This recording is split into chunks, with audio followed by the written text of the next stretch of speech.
नमस्कार, मी बागेश्री पारनेरकर. साप्ताहिक विवेक मध्ये सगळ्यांचं मनापासून स्वागत करते. आज जरा वेगळ्या आणि इंटरेस्टिंग विषयावर आपण गप्पा मारणार आहोत.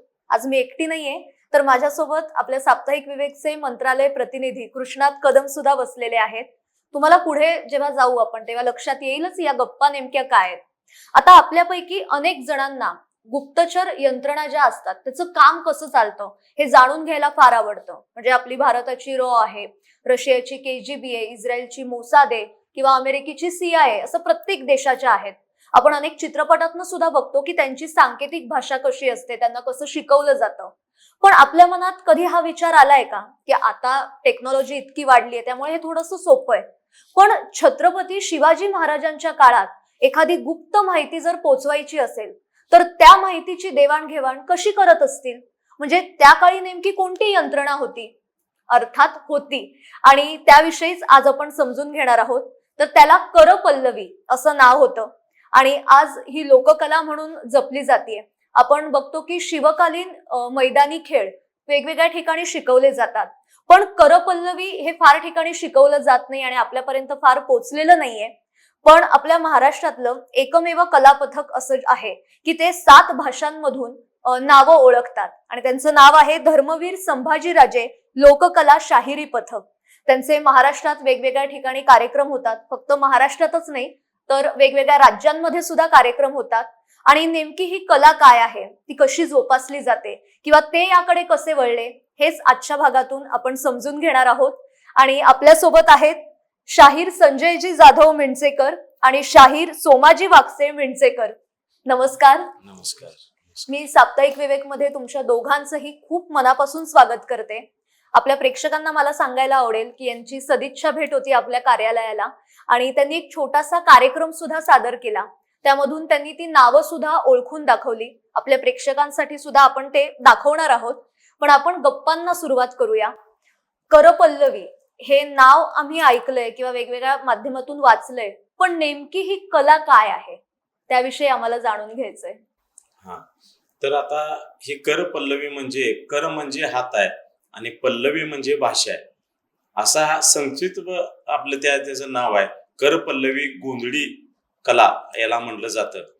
आणि स्वराज्यामध्ये जो तिसरा डोळा आपण मानलं की ते बहिर्जी नाईक, की गुप्तहेर खात्याचे प्रमुख होते आणि त्यांनी सगळ्या बातम्या राजांना पोहोचवत होते आणि ते केवळ बोटाच्या इशारा करून ते सांगत होते असा प्रकार आहे, असं आपल्याला गनिमी काव्यातून हे होणार आहे किंवा आपल्याला संकट येणार आहे, हे आपल्या स्वराज्यामधून ते एकमेकाला सांगत होते. अशी ही करपल्लवी नावाचा प्रकार आहे. बरोबर.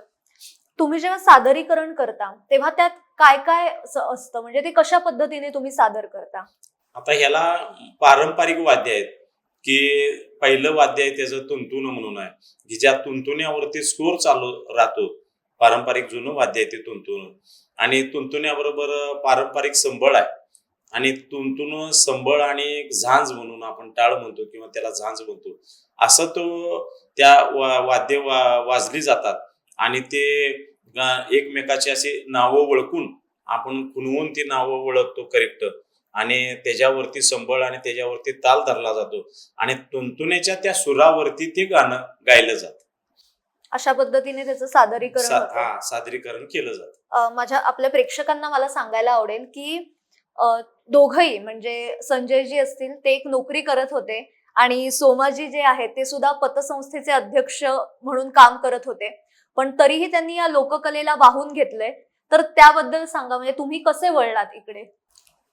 तर आमच्या नसानसातून ते एक प्रकार आहे की महाराष्ट्राची आपली संस्कृती आहे की महाराष्ट्रामध्ये जर ह्या कला जिवंत राहिल्या तर आपल्याला इतिहास समजेल, आणि जर कला जर नसेल तर इतिहास जिवंत राहणार नाही, आणि इतिहास जिवंत राहणार नाही, लोकांपर्यंत पोचणार नाही. म्हणून आपला हा महाराष्ट्र हा कलावंताचं माहेरघर असणारा आपला महाराष्ट्र आहे. आणि अशा विविध कला आपल्या महाराष्ट्रामध्ये आहेत. म्हणजे पोतराज असेल, कडक लक्ष्मी असेल, नंदी बैल असेल, अशा कला आहेत. परंतु ही बहिर्जी नायकाची करपल्लवी हा प्रकार आहे फार अवघड आहे. म्हणजे आम्हाला वाटायचं की आपल्याला काहीतरी एखादी कला यावी, आणि ज्या वेळेला आम्ही हा कला प्रकार बघितला तेव्हा आमच्या मनामध्ये वाटलं की आपण ही कला काहीतरी शिकली पाहिजे आणि लोकांच्या पत्र गेलं पाहिजे आणि या कला जीवन ठेवण्याचा प्रयत्न केला पाहिजे. मग आम्ही त्यात प्रयत्न केला की आम्हाला वाटलं की बाबा ह्यातून पैसे मिळतील काय. तर पैसे हा विषय गौण आहे. पैसेच सगळ्या गोष्टीमध्ये आपल्याला आनंद देण्यासारखे पैसे असलं म्हणून काही नाही. तर मग आम्ही म्हणलं कलेसाठी जगूया. कला याला पाहिजेच त्यासाठी जगूया. आपण नोकरी करतोय, नोकरी करत आपल्याला पैसे मिळतात. परंतु कला अवगत आल्यानंतर एक वेगळं ज्ञान आहे किंवा एक वेगळा आनंद आहे आपल्याला. म्हणून आम्ही ती कला शिकण्याचा प्रयत्न केला आणि जवळजवळ आम्ही यासाठी 2 वर्षे त्यासाठी आम्ही वेळ खर्च केला.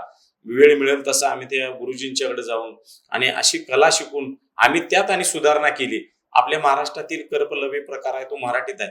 पण आज आव्हान आहे आमचं की 7 भाषेत सुद्धा आम्ही ती कला प्रकार नावं ओळखू शकतोय आणि त्याचे कला प्रकार आपला गुजरातला कार्यक्रम झालेला आहे, गोव्याला झालेला आहे, कर्नाटकात झालेला आहे, महाराष्ट्रभर सातत्याने सारखे कार्यक्रम चालूच आहेत. आणि असं आम्ही त्यात समाधान आहे आणि एक आम्हाला आनंद आहे की छत्रपती शिवाजी राजांची आणि बहिर्जी नायकांची ही लोप पावत चाललेली कला आम्ही हे जतन करतोय आणि आम्ही या पथकाच्या माध्यमातून आम्ही प्रसार करतोय. आम्ही खूप आनंदी आहे. सोमाजी दादा, तुम्हाला विचारेल, तुम्ही याकडे कसे वळलात? म्हणजे तुम्ही अध्यक्ष होतात पतसंस्थेचे, मग यासाठी वेळ कसा काढलात? शाहीर संजय विलास जाधव मिंचेकर हे होतकुरू आणि यांना आपल्या गावचं नाव काहीतरी करावं आणि त्यांना एक पोवाड्याचा छंद होता. त्यांचं वय एकदम कमी होतं आणि आम्ही मोठं असताना पोरग्याची धडपड बघून आम्ही सहकार्य करायचं, पाठीमागं राहायचं ठरवलं. आणि आम्ही तेव्हापासून जवळजवळ त्यांचं एकदम म्हणजे एक 18-20 वर्षे वय असेल तेव्हापासून आम्ही त्यांच्या पाठीमागे साथ करायला राहील. म्हणजे ही कला तुम्ही शिकताय. होय. आता आणि हे पोवाड्याच्या कार्यक्रमासाठी आम्ही पाठीमाग सूर धरायला, साथ संगत करायसाठी आम्ही राहिलो. परत मग शाहिरांचं काय सारखं ध्येय धोरण की नवीन काहीतरी आपण केलं पाहिजे, आपण काहीतरी वेगळं आहे. सगळेच शाहीर कार्यक्रम करतात, परंतु आपण असं काहीतरी वेगळा ठसा निर्माण करायला पाहिजे असं ध्यास त्यांना, कोकणी त्यांना ती लागलेली होती. त्यामुळं त्यांनी एक ही करपल्लवी 400 वर्षापूर्वीची बहिर्जी नायकाजी आणि छत्रपती शिवाजी महाराज ह्या दोघांना जी कला माहीत होती ती कला अवगत करण्याचा ध्यास त्यांनी मनात धरला. ते बरेच प्रयत्न करून त्यांनी ते ध्यास त्यांचा पूर्ण केला. त्यानंतर त्यांना एक जोडदार लागत होता म्हणून त्यांनी काय केलं, माझ्याबरोबर चर्चा केली, अण्णा असं असं आपण कला करूया. मग त्यांनी त्यांचे काय जे धडे होते ते मला दिले. मी त्या पद्धतीने अगदी परीक्षेला बसतोय त्यावेळेला जसा अभ्यास करतोय त्याच्यापेक्षा मी एकदम घोकून अभ्यास केला. आणि मग हळूहळू आम्हाला ते या लागलं. ही कला, ते गुरु आहेत, ह्या कलेचे माझे गुरु आहेत आणि मी त्यांचा चेला आहे. ते वयानं लहान आहेत पण तुम्ही मोठा असून ते कलेचे गुरु आहे. आणि त्यांची एक तळमळ बघून मी जवळजवळ आता 35 वर्ष आम्ही शायरी करतोय आणि 31 वर्ष झालं. 94ला आम्ही सुरुवातीला गावात आमच्या मोहरम असतोय, मोहरममध्ये सोंग काढली आणि सोंगात मोहरममध्ये कुठल्याही व्यक्तीनं काय नाव सांगितलं तर त्यांचं आम्ही नावं ओळखली. आणि त्याच वेळेला जे पारंपरिक जे समाज, गोंधळी समाज आहे, त्यांना जे नाव ओळखायला येत नाही त्या लोकांनी आव्हान केलं होतं आम्हाला की हे नाव ओळखा. आम्ही पारंपरिक गोंधळी गावात आल्यानंतर बऱ्याच जणांनी सांगितलं त्यांना नावही ओळखलेलं नाही आणि तुम्ही जर हे नाव ओळखलं तर तुम्हाला 51 रुपये बक्षीस देतो. त्याने आव्हान केलं, आम्ही पण आव्हान केलं, आम्ही ओळखणार. एवढी आमची गॅरंटी दोघांची झाली. त्या पद्धतीने आम्ही त्यांनी एकदम मोठं नाव सांगितलं. आम्ही सुरुवातीला ते नाव आमच्या लक्षात राहिलं. आम्ही त्यांची परवानगी घेतली, आम्ही कागदावर लिहणार आणि मग एका वेळेत सादरीकरण करणार. त्यांनी मान्य केलं. त्या पद्धतीने आम्ही त्यांचं जे नावं ओळखली. तेव्हापासून त्यावेळेला टोटल आम्ही दोघांनी ज्या लोकांनी बक्षीस दिली होती सगळे आम्ही पिराच्या दर्जात देवाच्या पायरीवर म्हणजे ह्या तुरबतीजवळ सगळं बक्षीस आलेलं ठेवलं. दर्शन घेतलं. आम्ही त्यातला परपंजाला रुपया घेतला. तेव्हा पण आमची कला वाढत गेली. वा. आपण असं म्हणतो आता- की आपल्या आयुष्यात गुरुला खूप महत्वाचं स्थान असतं होय. आणि एक वेगळी कला क्षेत्रातली एक वेगळी गुरु शिष्याची जोडी आज आमच्या समोर बसली आहे आणि त्यांच्याशी आम्ही गप्पा मारतोय. एक विचारेल दादा, तुम्ही आता इतके कार्यक्रम करतात वेगवेगळ्या ठिकाणी जाऊन, तर तुम्हाला अनुभव कसा येतो? म्हणजे लोकांच्या प्रतिक्रिया काय असतात? प्रत्येक लोकांना असं वाटतंय की ह्या कलाकारांनी माझं नाव एवढ्या प्रेक्षकात घ्यावं आणि त्यांना ते मोठापणा वाटतोय. त्यामुळं आम्हाला ते बक्षीस म्हणून पैसे देऊन हे माझं नाव ओळखा, हे माझं नाव असे मागं लागतात लोक. आमच्या शाहिराजवळ येतात, शाहीर प्रेक्षकाजवळ असतात, मी स्टेजवर असतो, शाहीरकडे पैसे देतात आणि माझं नाव ओळखा. अशा पद्धतीनं आम्हाला तिकडनं पण बक्षीसकडनं पण लाभ होतोय. आणि आमच्या ह्या कलेमुळं ज्या लोकांना कला बघितलं ते लोक आम्हाला आमच्या शाहिरी पथकाला, त्यामुळं कार्यक्रम आम्हाला भरपूर यायला लागले. आम्हाला कार्यक्रम एकदम, आणि आमच्या शाहिरांचं असं आहे की तुमच्या ग्रंथातलं म्हणा, तुमच्या पुराणामधलं असे कितीतरी पद्धतीचे त्यांच्याकडे उदाहरणे आहेत आणि त्यांच्या पहाडी आवाज आणि त्यांचा जे हावभाव हे अतिशय आणि चपळपणा, आणि ज्या वेळेला ज्या पुढे समोर प्रेक्षक बसले त्यांना काय लागतंय त्या पद्धतीचं त्यांना देण्याची तयारी परमेश्वराने त्यांना दिलेली आहे. म्हणून आमचं पथक एवढं मोठं झालं. आणि अजून आतापर्यंत आम्ही 4 राज्यात कार्यक्रम केला. आम्हाला 4 राज्यात कार्यक्रम, आता कर्नाटक केला, गोव्याला केला, गुजरातला केला, महाराष्ट्र तर पिंजूर काढलाय सगळा. तरी पण अजून जेवढे लोकांची सेवा करता येईल तेवढी सेवा आम्ही करायला माझी इच्छा आहे. मला बरेच लोक म्हटले कशाला काहीतरी नादाला लागतोयस, काहीतरी करतोयस. मी त्यांना सांगितलं मी माझ्यासाठी जात नाही. एक होतकुरी मुलगा माझ्यापेक्षा किती तर लहान असू म्हणजे कसं होतंय भरून या लागलंय की ती सगळं मी बघितलंय. खरंय. आणि मी सुरुवातीपासून साथ दिलेला कलाकार आहे. आणि ह्या शाहिराचं नाव मोठं गावाचं करायला लागलाय म्हणून आम्ही साथ दिली. आणि ह्यांना अजून आम्हाला जोपर्यंत जमतंय तोवर मी साथ देणार, मी कमी पडणार. मी एक आता 32 वर्ष झालं इचलकरंजीला आमच्या अहिल्यादेवी हातकणंगले तालुका कार्यक्षेत्र अहिल्यादेवी संस्था आहे. मी 32 वर्ष संस्थापक संचालक होतो, माझी चेअरमन आहे मी.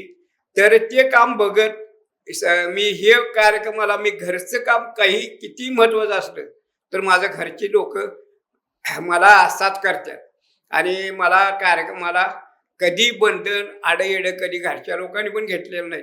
त्यामुळे मी शाहिरीच्या पायावर पाय ठेवायला मागं बघितलेलं नाही. आणि अजून पण शाहिराची जेवढी उडी असेल त्या पट्टीनं मी पण उडी मारणार. पण शाहिरला जेवढा उंचीवर जाता येईल तेवढं मी पाठीमागं राहणार अशी माझी एक इच्छा आहे. आणि त्या पद्धतीचं ते शाहीर पण आहेत, शाहीर असतात भरपूर. पण ह्या शाहिराची जी पॉवर आहे ती माझ्या तर मते अशी कुठल्या शाहीरकडे हावभावाची किंवा सगळ्या प्रकाराच्या कला तुम्हाला जसं प्रेक्षकाला पाहिजे तसं देण्याची तयारी एकच शाहीर, एकमेव शाहीर आहे. मला अतिशय तुम्ही भावनिक होऊन आज आमच्या बरोबर बोलत आहात. मला एक संजय जाधव मिंचेकर शाहिरांना एक प्रश्न विचारायचे की आता नुकतंच तुम्हाला महाराष्ट्र शासनाने या लोककलेचं सादरीकरण केल्याबद्दल सुद्धा सन्मानित केलेलं आहे, त्याचंही मी ऐकलंय. आणि त्याचबरोबर आपण आता नुकतंच रायगडावरती जो शिवजयंती उत्सव झाला त्या ठिकाणी देखील तुम्ही सादरीकरण केले, तर तिथला अनुभव तुमचा कसा होता त्याबद्दल थोडं सांगावं. तर शाहिरामध्ये वीरांचा रस आपण शाहीर सादर करत असतो. मग म्हणलं जातं शाहिरा गाणं गा छान, मेल्या मुडद्याला यावं अवसान. शाहीर असंच गाणं आहे की एका शाहिरानेच लिहिलेलं आहे की काळाच्या जबड्यात घालून हात, मोजती दात अशी ही जात शाहिराची, पावी चालून पाने आमच्या इतिहासाची. इतिहासच आपला असा आहे की मर्दाचा इतिहास आहे. म्हणून आम्ही सांगतो पवाडा हा मर्दाचा असतो, मर्दानं गायाचा असतो आणि ऐकायचा सुद्धा मर्दानं असतो. म्हणजे कुणाचं बी मर्दाचा पोवाडा ऐकायचं कुणाचं बी काम नव्हे. म्हणून आम्ही हे रायगडावरती कार्यक्रम करतो. जसं आपण पंढरपूरला वारीला जातो की आपल्याकडं 2 पायऱ्या आहेत या महाराष्ट्रामध्ये. आपण पंढरपूरला गेलो की आपल्या नामदेवाची पायरी आहे, म्हणजे आमची भक्तीची पायरी आहे. भक्तीची पायरी आमच्या पंढरपूरला आहे, तशी आमच्या रायगडला वारी आहे. आणि तिथे एक पायरी आहे माझ्या शिवेची, हिरोजी इंदोलकरांची पायरी आहे. तशा या महाराष्ट्रातल्या 2 पायऱ्या आहेत. आम्ही या पायरीला नतमस्तक होतो. पंढरपूरला गेलो की आम्ही नामदेवाच्या पायरीला स्पर्श करतो, आणि रायगडला गेलो की जगदीश्वराजवळची एक मंदिरामध्ये पायरी आहे की आमच्या हिरोजी इंदोलकरांची, ती शिवेची पायरी आहे. आणि अशा शिवेच्या पायरीला स्पर्श करणं आणि साक्षात परमेश्वराला वंदन केल्यासारखं आहे. आणि त्यासाठी आम्ही रायगडला आणि पंढरपूरची आम्ही वारी कधी चुकवत नाही. वा, खूप छान. एक भावनिक अटॅचमेंट असणारा, आणि जसं आपण वारी अनुभवतो त्या पद्धतीचं तुम्ही शाहिरी अनुभवातून रायगडावरती एक सेवा करता. खरंच खूप तुमचं कौतुक आहे. याचबरोबर मला एक प्रश्न विचारायचे की आता नुकतंच महाराष्ट्र शासन सांस्कृतिक कार्य विभाग जो कार्यरत आहे, त्या माध्यमातून तुम्हाला अशी संधी मिळाली आहे का कार्यक्रम करायची, आणि ते सादरीकरण करत असताना तुमचे काय अनुभव आहे? तर आम्हाला बऱ्याच ठिकाणी आता सांस्कृतिक खात्यातर्फे आम्हाला आपले कृष्णात कदमजी सर आहेत, त्यांच्या माध्यमातून त्यांची आम्हाला ओळख झाली. एकदा सांगलीच्या कार्यक्रमामध्ये त्यांचा आणि आमचा परिचय झाला, आणि त्यांनी आमची शायरी बघितली की शायरीमध्ये काय रग असावी, शायरीचं प्रबोधन कसं असावं. त्यांची ओळख झाल्यामुळं आम्हाला सांस्कृतिक खात्यातर्फे जे कार्यक्रम आहेत ते आम्हाला भरपूर मिळतात. आणि शासनाचे कार्यक्रम आम्हाला मिळाले की ग्रामीण भागातले सुद्धा आम्हाला कार्यक्रम मिळतात. आणि आम्ही सगळं ठेवलेलं आहे, शायरी बरोबर प्रबोधन ठेवलेलं आहे. नवीन आता मुलं आमचे व्यसनाधीन झालेले आहे, व्यसन केल्यानंतर काय होईल असा आम्ही सगळा कार्यक्रम त्या आपल्या शायरीमध्ये हसवण्याचा ठेवलेला आहे, रडवण्याचा ठेवलेला आहे. शिवाजी महाराज सांगताना, संभाजी महाराज सांगताना सुद्धा त्यांचं काय चरित्र आहे, आपण काय करायला लागलोय, याचं सगळं मिक्सिंग करून आम्ही तरुण पिढीला देतोय. आमच्या कार्यक्रमाला वयोवृद्ध माणसं थांबवू शकतात, तरुण पिढी थांबवू शकतात, सगळ्यांना मिक्स कार्यक्रम आम्ही देतो. त्यामुळे सगळे आनंद घेतात आणि आमच्या कार्यक्रमाची आता रेलचेल वाढलेली आहे. या सादरीकरण करत असताना असा एखादा कुठला प्रसंग तुमच्या अनुभवात आहे की तो तुम्हाला सांगावा असा वाटतोय की तो खूप चांगल्या पद्धतीचा प्रसंग तुम्ही अनुभवलाय, असं हे सादरीकरण करत असताना तसा एखादा अनुभव सांगा. तर आम्ही कार्यक्रमाला आता पंढरपूरला गेलो की आम्ही बऱ्याच ठिकाणी कार्यक्रमाला गेलो की आम्हाला श्रोता पाहिजे असतोय. परंतु असे एक वेळा आम्हाला घडतंय की आमचं सादरीकरण चालू झालं की आम्हाला वाटतंय की 10-12 माणसं आहेत आपला श्रोता म्हणून. पण आमचं ज्यावेळेला ऍक्च्युली सादरीकरण चालू होतंय त्यावेळेला बसलेल्या माणसाला वाटतंय नाही आपण 5 मिनिटात कार्यक्रम बघायचा आणि घरी जायचं आहे, आपल्याला जेवण करायचं आहे. पण आमच्याजवळ बसलेला श्रोता असतोय की त्याला कधी 2-2.5 तास गेलेत आणि कधी टाइम गेला ह्याचं भान राहत नाही. असं आम्ही त्यांना प्रबोधन करतो. तो विषय आम्ही तेवढ्या टोकापातून नेऊन त्यांना प्रबोधन करण्याचं काम करतो. अशी महाराष्ट्रातली काही नामांकित मंडळी आहेत, काही घराणी आहेत की जे छत्रपती शिवाजी महाराजांचा वारसा आता पुढे नेत आहेत, की ते प्रतिनिधित्व करत आहेत. ते घराणी, त्या घराण्यामध्ये असा तुमचा योग आलाय का की त्या घराण्याशी जवळीक करून तुम्ही असं नाव ओळखलं गेले किंवा नाव त्यांना असं तुमची कला दाखवली गेली? दाखवलं की आता परवाच आम्ही रायगडला गेलो शिवराज्याभिषेक दिनाच्या निमित्तानं. आम्ही साताऱ्याचे आपले छत्रपती उदयनराजे महाराज आहेत त्यांच्या घरी गेलो आणि त्यांच्या समोर आमचं सादरीकरण झालेलं आहे. त्यांनी सुद्धा आमचं कलाकारांचं कौतुक भरभरून केलं. म्हणले दुर्मिळ कला आहे आणि तुम्ही जतन करा म्हणून त्याने आमच्या पाठीवरती हात मारले. सोमाजी आपण मला विचारायचंय की तुम्ही जसं सुरुवातीला म्हणालात की तुम्ही जेव्हापासून सुरुवात केली, जे पहिलं नाव ओळखलं गेलं की ज्याच्यामुळे तुमच्या या कलेला खरी सुरुवात झाली, ते नाव तुमच्या आता आठवणीत आहे का? ते सांगू शकता का? ती नाव किंवा ते जे वाक्य होतं ज्याने तुमच्या आयुष्यात एक वेगळं पण झालं आणि तुम्ही ती कला जोपासायला सुरुवात केली, ते आता सांगता येईल का? जे सुरुवातीला तुम्ही नाव ओळखलं गेलं ते आमच्या मोहरममध्ये एक नाईक समाज आहे, म्हणजे एक रामू समाज आहे, नाईक आडनाव आहे त्यांचं. त्या एक जण म्हणजे एक पिराचा भक्त, तो पिरासाठी जास्त वेळ देणारा, पिरासाठी 9 दिवस राबणारा असा अण्णा नाईक म्हणून त्यांनी आम्हाला हे प्रश्न टाकला होता. ते प्रश्न होता, चिंचण गावचा चिंतामणी गेला चिंचण गावाला, चिंचण गावाच्या चिंचेच्या झाडाखाली त्यांची चिंची विसरली, असं मोठं त्यांचं नाव होतं. आणि ते नावाला बद्दल आम्हाला 51 रुपयाचं त्यांनी आव्हान केलं होतं. 51 रुपये बक्षीस देणार, हे जर नाव ओळखलं तर. आता पारंपरिक गोंधळ्याला कोणाला जमलेलं नाही, असं ते आम्ही मोहरममध्ये पहिल्यांदाही केलं. आणि आमची सुरुवात गोंधळी कलेला मोहरम आमचा मिंच्याचा ग्रामदैवत हजरत पीर यांच्या कार्यक्रमापासूनच आम्ही सुरुवात केली.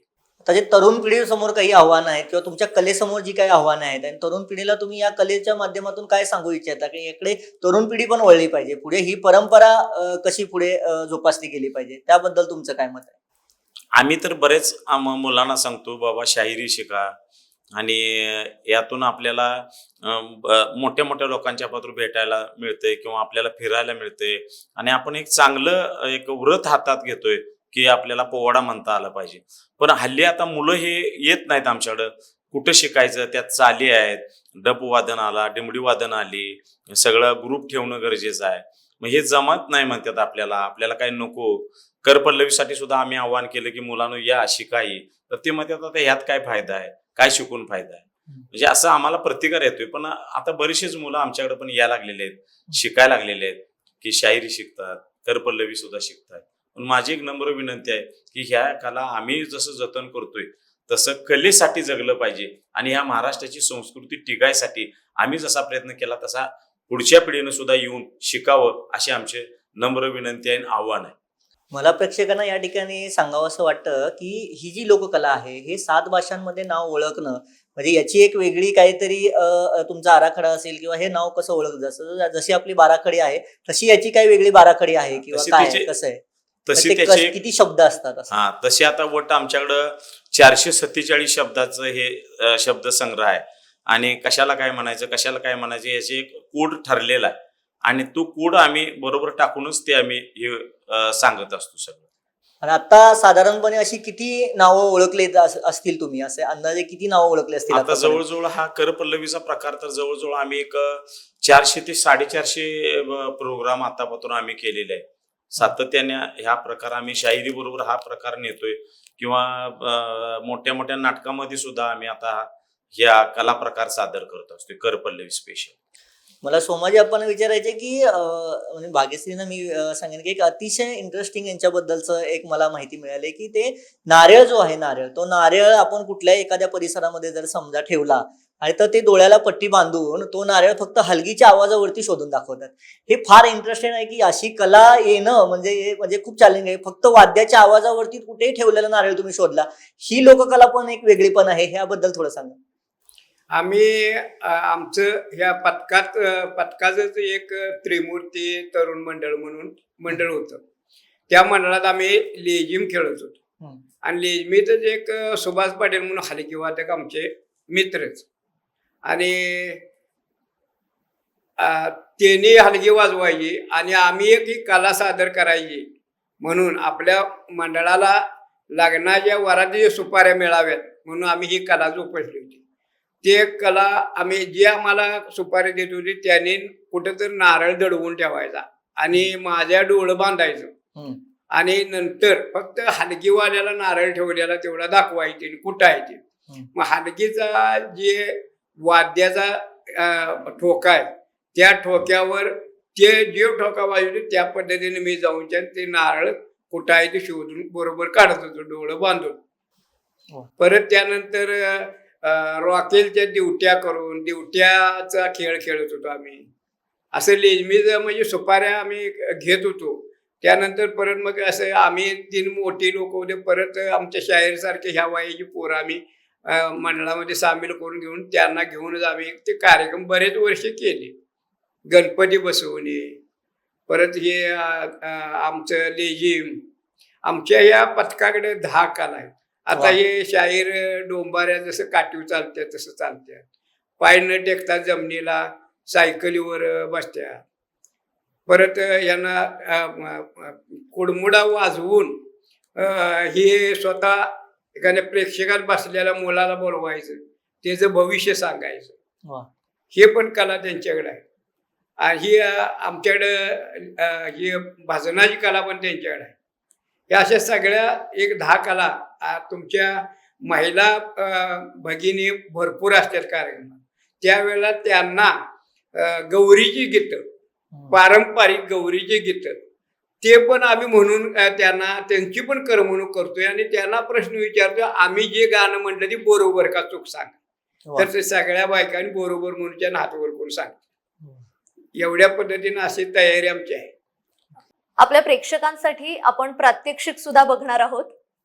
आपण आता प्रात्यक्षिक बघणार आहोत. मी एक त्यांना नाव सांगणार आहे आणि ते ओळखणार आहे.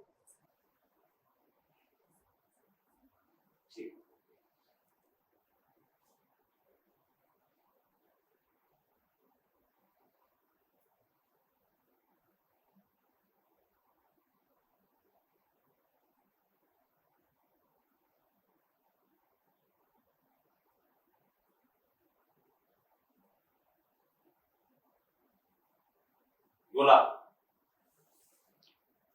राष्ट्रीय स्वयंसेवक संघ. बरोबर आहे.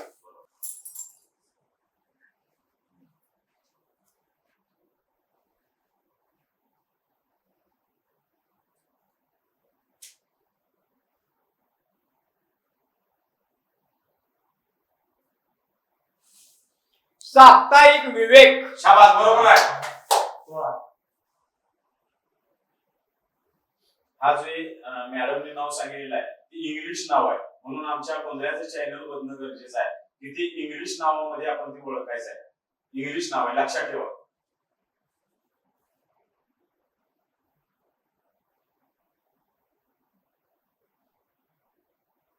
दुसरं इंडियन नेव्ही. बरोबर. आता जे सरांनी नाव सांगितलेलं आहे ते गुजराती नाव आहे. गुजराती नाव आहे, लक्षात ठेवा.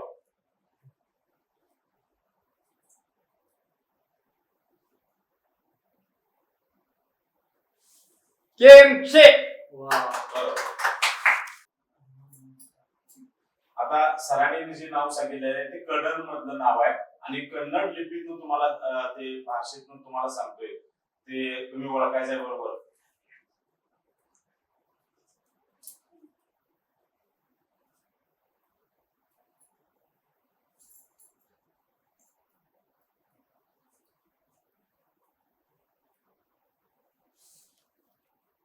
आळमूळ हुंबुता. बरोबर. आपण हे प्रात्यक्षिक बघितलं. आपण हल्ली ना एक गेम खेळतो दमशेराज. आपल्याला तेवढंच माहिती असतं, पण यामागे अभ्यास आहे आणि तो खूप महत्वाचा आहे. किंवा ही कला समजून घेणं, ती पुढच्या पिढीपर्यंत जाणं हे खूप महत्वाचं आहे. संजय दादा, मी तुम्हाला एक प्रश्न विचारणार आहे. मग असे जसं सोमाजी दादांनी सांगितलं की मी तुमच्याकडून शिकलेलो आहे, तर आता मला हे जेव्हा पाहिलं, प्रात्यक्षिक पाहिलं, तेव्हा एक गोष्ट जाणवली की तुमच्याशिवाय हे अपूर्ण आहे, यांच्याशिवाय तुम्ही अपूर्ण आहे. म्हणजे दोघांनी मिळून ती कला होते. तर यांच्याविषयी काय सांगाल जरा? तर मला त्यांना मी अण्णा म्हणतोय. अण्णा, जसं मी कला जतन व्हावी आणि ती टिकावी यासाठी मी जेवढं प्रयत्न करतोय तेवढं अण्णांचं पण योगदान मोठं आहे. गेले 35 वर्ष झालं ती माझ्या बरोबर सातत्यानं आहे की मी कधी त्यांना सांगितलंय की अण्णा आपण आज इकडं कार्यक्रमाला जायचं आहे, मुंबईला जायचं आहे, पुण्याला जायचं आहे किंवा कुणीकडे जर जायचं असेल तर ते अण्णा मला कधी म्हणले नाहीत की शाहीर माझं काम आहे. आणि अण्णा एक असं बहुगुणी आमच्याकडे व्यक्तिमत्व आहे की ते करपल्लवीचा प्रकार माझ्या बरोबर ते करतातच. दुसरा एक आहे की जे आमच्या कोल्हापूरला म्हणलं जातंय की चल जाऊ कोल्हापुरी, चल जाऊ कोल्हापुरी, पंचगंगा नदी ती कोल्हापूर राजधानी मावळ्यांची, आणि कोल्हापुरी फेटा बांध, कोल्हापुरी पायतान, पैलवान छाती काढून पुढे चालती, ही कोल्हापूरची शान आहे. तसं आमचा अण्णा आमच्या पथकाला किंवा कुणालाही मान्यवरांना जर फेटा बांधला तर त्या फेट्यावर ओळखतात की बाबा हा फेटा कोल्हापुरी. अशा अण्णांच्याकडे कला आहे की ते 1 नंबर फेटा बांधतात आणि माझ्या बरोबर माझ्या सुराचंही काम करतात. माझ्या कर पल्लवीचं ते कर पल्लवीकारच आहेत माझ्या बरोबर, आणि फेटा आमच्या पथकाला बांधण्याचं ते काम करत. असं आमचे हे जवळचे आणि माझे मित्र आहेत की 35 वर्ष झालं सातत्यानं आम्ही दोघं जर गेलो तर आम्ही कार्यक्रम करून येतोय. असे माझे जवळचे ते मित्र आहेत. कधी मला सांगत नाहीत की माझा मी गावाला जाणार आहे की माझे पाहुण्यांचा कार्यक्रम, कोणताही कार्यक्रम असला की माझ्या शायरी बरोबर आणि माझ्या बरोबर सगळा कार्यक्रम कॅन्सल आणि माझ्या बरोबर येणारी व्यक्तिमत्व म्हणजे माझे सोमाजी अण्णा. वा वा वा, खरंच एकमेकांविषयीचं ऐकून खूप छान वाटलं. मग अशी कृष्णात सरांनी एक प्रश्न विचारला होता की तरुण पिढी याकडे वळते का, तर त्याला जोडूनच मला एक प्रश्न घ्यायचा होता की करपल्लवीचा असा काही ठराविक अभ्यासक्रम आहे का ही मौखिक परंपरेने आलेली कला आहे किंवा कशा पद्धतीने ती शिकवली जाते? तर हे कला प्रकार हा मौखिकच आहे, परंतु त्याला चिंतन केलं पाहिजे की बाबा सातत्यानं अभ्यास केला पाहिजे. कशाला काय म्हणलं जातंय, काय खुणेला काय केलं म्हणलं पाहिजे. जितका मी महत्वाचा आहे, खुणवणारा महत्वाचा आहे, त्याचा तिकडं समजून घेणारा महत्वाचा आहे. नाही मला येते आणि त्याला जर येत नसेल तर ही कला येणार नाही. त्यासाठी तुम्हाला कमीत कमी 2-3 वर्षे तर तुम्हाला ते काम करावं लागेल आणि तो सारखा त्या सातत्यानं अभ्यास करणारा माणूस असेल तर त्याला कला येईल. आणि आता काय होतंय, मुलं काय म्हणतात त्यातनं आउटपुट काय आहे, म्हणजे त्यातनं फायदा काय आहे, त्यातनं एवढा वेळ खर्च करायचा त्यात इन्कम काय आहे का असं म्हटलं जातंय. आम्ही ते इन्कमासाठी केलेलं नाही, खास छत्रपती शिवाजी राजांच्यासाठी स्वराज्यासाठी एवढं त्यांनी राजांनी हे केलं.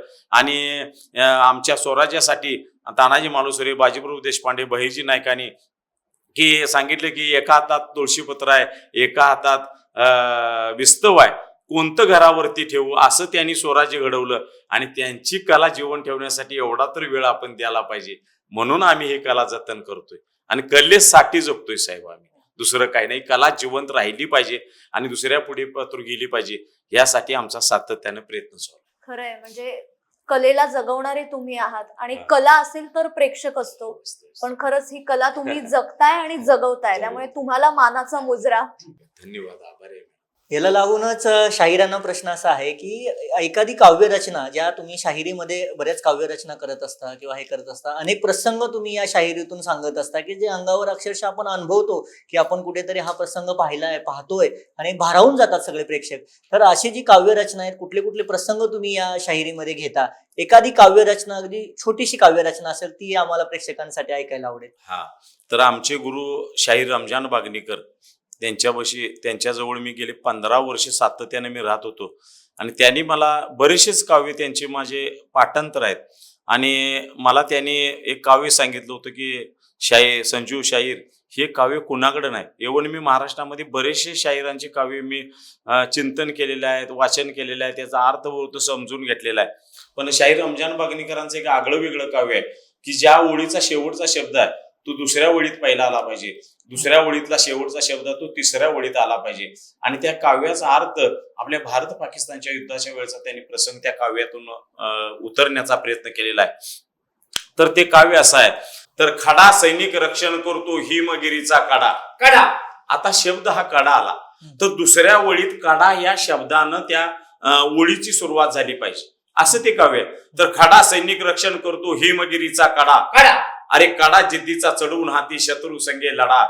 अरे लढा पडा परंतु दुष्ट पाकच्या शत्रूला त्या वडा वडीत चिरून टाका दुष्ट पाकच्या हाडाचा मर्द मराठा बांधील त्याचा थडा. अरे थडा तर सोडून गोळ्या तुटून सारे पडा. अरे पडा परंतु राख आपल्या लोकशाहीच्या गडा. आणि गडावरती गुंगवी रमजान शूरवीराच्या फडा. अशी ही काव्य दुर्मिळ काव्य आहेत. अशी आमच्या गुरुजींचं आम्हाला शिकवण होती आणि आम्ही गुरुकुल पद्धतीनं आम्ही त्यांच्याजवळ शिकलेलो आहे. त्याने त्यांच्या सानिध्यात राहून काय प्रसंग आहे, कशी शायरी केली, यात काय काय झालं, काय काय अडचण आल्या, सगळ्या आम्ही अनुभवल्या आणि त्यातनं आम्ही शिकलेलो आहे गुरुकुल पद्धतीने. तुमचं जे शाहिरी पथक आहे, हे पथक ज्यावेळेस तुम्ही समाजसेवेचं पण काही व्रत घेऊन काही तुमच्या गावामध्ये असे काही उपक्रम वगैरे काही सुरू केलेत का? किंवा या निमित्ताने सगळ्या प्रेक्षकांना सांगू इच्छिता का की कशा पद्धतीचे तुम्ही सामाजिक उपक्रम करता? आम्ही आता शाहिरी कार्यक्रमामध्ये सगळे कार्यक्रम म्हणजे करपल्लवी आहे, गौरीची गीतं आम्ही म्हणतो, व्यसनमुक्तीवर आम्ही गीतं म्हणत असतो, समाज प्रबोधनाचं काम ह्या शाहिरी पथकातून करतो. शिवजयंती असेल, राज्याभिषेकचा दिन असेल किंवा संभाजी महाराजांची जयंती असेल, आम्ही आध्यात्मिक सुद्धा पारायणचे आता आपल्या महाराष्ट्रभर कार्यक्रम चालू असतात. त्या पारायणमध्ये सुद्धा जागरण म्हणून आम्ही कार्यक्रम करतो, गणपतीत कार्यक्रम करतो, नवरात्रात करतो. जसं आम्हाला मागणी येईल त्या पद्धतीनं आम्ही तो काय विषय असेल त्या विषय अनुषंगानं आम्ही कार्यक्रम करतो. म्हणून आपल्या या शाहिरी पथकाला आता भरपूर मागणी आहे. मी असंही ऐकलंय की तुम्ही कैदी बांधवांसाठी देखील जेलमध्ये कार्यक्रम केला होता. केलेला आहे. तर आम्ही कैद्यांच्यासाठी सुद्धा आम्ही कोल्हापूरला एक कळंबा झेल आपलं बिंदू चौकातील एक झेल आहे, त्यांच्यासाठी सुद्धा का आम्ही तो कार्यक्रम केला होता. की मी ठरवलेला आहे की वर्षातून आम्ही न मानधन घेता कार्यक्रम करतो. एक आम्ही वारीचा कार्यक्रम करतो, एक राज्याभिषेकला करतो आणि माझा वाढदिवस 31 ऑगस्टला असतो. त्या दिवशी अनाथ आश्रम असेल किंवा वृद्धाश्रम असेल किंवा जेलमध्ये असू दे, त्या ठिकाणी आम्ही पैसे न घेता त्या दिवशी आम्ही तिथं वाढदिवस साजरा करतो. आणि कैद्यांना सुद्धा आम्ही सांगतो झालेली चूक झालेली आहे, पण कळत न कळत झालेली आहे, पण आता इथून पुढे गेल्यानंतर आपण सुधरूया आणि आपण चांगलं जग जगूया. राहिलेले किती दिवस आहेत, आपली चूक झाल्या ते आपण सुधरून आपण इथनं पुढं दुसऱ्याला त्रास न देता दुसऱ्याला आनंदित कसं ठेवायचं हा प्रयत्न करायचा संदेश आम्ही कैद्यांना सुद्धा दिलेला आहे. व्यसन मुक्तीला सुद्धा येऊन आम्ही कार्यक्रम केलेले आहेत आणि त्यांना सुद्धा सांगतो व्यसन करून काय फायदा नाही. कशासाठी व्यसन करता तुम्ही? तर व्यसन करण्यासाठी सुद्धा मी एक गाणं लिहिलेलं आहे 2 ऑक्टोबरच्या आपल्या गांधी जयंतीच्या निमित्तानं, की दारू पिण्याचं व्यसन करता पण पिणं नाही चांगलं, कित्येक जण या दारूपायी वाटेला लागलं. म्हणून ते मी काव्यात सांगितलेलं आहे, दारू कधीर पिऊ नको, लायकी आपली घालवू नको, फुकट मिळाली म्हणून कधीर प्याला पुढं तू जाऊ नको. माझ्या भावा माझ्या भावा, अहो गेले सांगून महात्मा गांधी साऱ्या मानव जातीला, अहो गेले सांगून महात्मा गांधी साऱ्या मानव जातीला, व्यसन मुक्तेमुळे लाभेल शांती आपल्या देशाला, बोल त्यानच विसरू नको, फुकट मिळाली म्हणून कधीर प्याला पुढं तू धावू नको. दारूसाठी विकली जमीन, जुमला भांडी कुंडी किर, नाही मिळे ना पोटालाही बायका पोरही उघडी फिर, अरे दुखी जीवन तू भोगू नको, फुकट मिळाली म्हणून कधीर प्याला पुढं तू धावू नको. मग तू जर जास्त दारू प्यायला लागलास तर तू मरणाच्या परीक्षेत पास होशील, त्यावेळेला तुम्हाला कोण सुद्धा वाचवणार नाही. मग आपण आता स्टार खायला लागलो, मावा खायला लागलो, त्यामुळे आपल्याला कॅन्सर व्हायला लागला, दारू पिऊन आपला संसार उद्ध्वस्त व्हायला लागला. म्हणून शाहीर सांगतात, दारू पिऊन जाशील वाया मग पात्र ठरशील मरण्याला, अरे दारू पिऊन जाशील वाया पात्र ठरशील मरण्याला, अरे संजय सांगे जन्मून व्यर्थ अशा तुझ्या या जीवनाला. म्हणून दारू कधीर पिऊ नको, लायकी आपली घालवू नको, फुकट मिळाली म्हणून कधीर प्याला पुढं तू धावू नको. माझ्या भावा माझ्या भावा. अतिशय सुंदर असं काव्य आणि त्याच्यातून एक समाज प्रबोधनाचा धागा धरून तुम्ही ज्या पद्धतीने काम करतात आणि ही लोककला जपण्याचं काम करतात. आता महाराष्ट्रात तुमच्यासारखे अनेक लोककलावंत आहेत की ती आपली लोककला आज जपत आहेत. हेळवी आहे, वासुदेव आहे, पोतराज आहे, नंदीबैलवाले आहेत.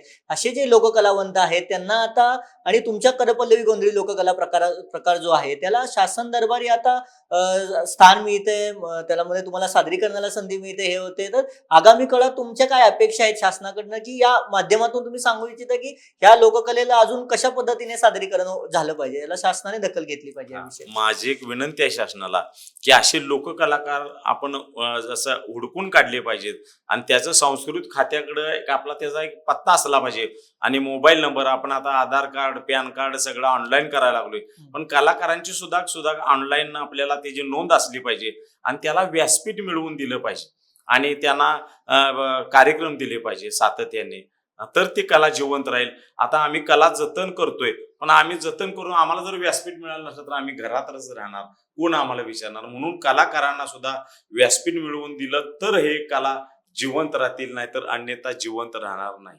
खरं म्हणजे या गप्पा संपू नये असं वाटतंय, पण प्रत्यक्षात तुमची कला बघणं हे त्याहून जास्त आनंददायी आहे. आणि या सगळ्या गप्पा झाल्यानंतर मला एक गोष्ट सहज जाणवली की कला म्हटलं की काय असतं, तर त्यातून आपल्याला आपलं मनोरंजन होतं, आपल्याला आनंद मिळतो, आपल्याला समाधान असतं. पण त्याचबरोबर समाज मन बदलण्याची ताकद प्रत्येक कलेत असते. समाज प्रबोधन केलं जातं आणि त्याचं उत्तम उदाहरण म्हणजे या लोककला आहेत. आज अशा अनेक लोककला आहेत की ज्या लोप पावतायत किंवा त्याबद्दल आजची जी तरुण पिढी आहे त्यांना फारसं माहितीच नाही. आणि त्यातली एक लोककला म्हणजे करपल्लवी आहे. पण त्या कलेला जिवंत ठेवण्याचं काम आज तुमच्यासारखे कलाकार करतायत. तर मला वाटतं खरंच आजच्या या निमित्ताने तुम्हाला मानाचा मुजरा आहे. धन्यवाद. आणि आभार आहे. या कलेचे पोशिंदे असं तुम्हाला म्हटलं तर ते वावगं ठरणार नाही. खरंच खूप छान वाटलं तुम्हाला भेटून.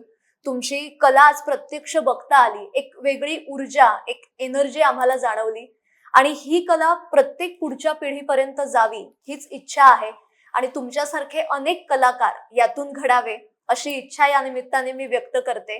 खरंच खूप छान वाटलं आणि तुम्ही आज इथे आलात, आमच्याशी गप्पा मारल्यात. तुमच्या कलेचं प्रत्यक्ष सादरीकरण आम्हाला बघता आलं, आमच्या प्रेक्षकांना सुद्धा बघता आलं.